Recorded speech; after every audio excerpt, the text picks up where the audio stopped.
All right, I don't even know where to start. This is book 61. It's called I Live in Your Basement. And this is really weird. Like, this is actually, like, I thought Don't Go to Sleep was weird. This is a really weird premise.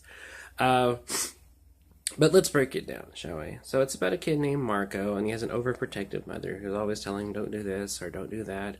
Um, play by the rules, be safe, be very cautious. And she even doesn't like him to play baseball. Well, one day he goes out with his friends to the school playground, plays baseball with them, gets knocked in the head, ends up in the hospital, and then he gets home.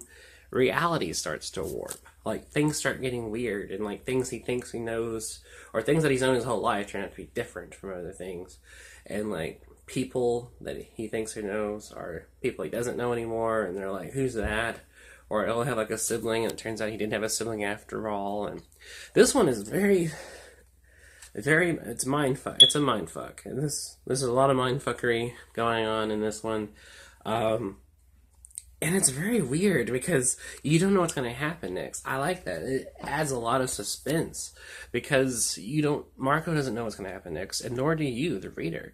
And there's even a part where like he was talking to this girl from school, and like she pulls her guts and insides out, and he's like, "What the fuck?" And then like the next day, it turns out she didn't do that, and all this jazz is going on. And he keeps getting threatening phone calls from somebody saying, "I live in your basement, so you better be nice to me." And he's like, "Who the fuck is this?" And he goes down in the basement. There's nothing there, but he still keeps getting phone calls. It's it's like reality itself is getting strange, and more it's getting weirder for him, and he's trying to figure out what's going on. It does have a conclusion, and there's a reason why this is all happening. It's a bit of a letdown, but it's not. It's a creative twist, so I don't mind it. It's just not as clever or as interesting as I expected. But still, the build up to that twist is definitely what makes I Live in Your Basement a definitely good Goosebumps book. So I highly recommend it for that, and I actually do think it's one of the best.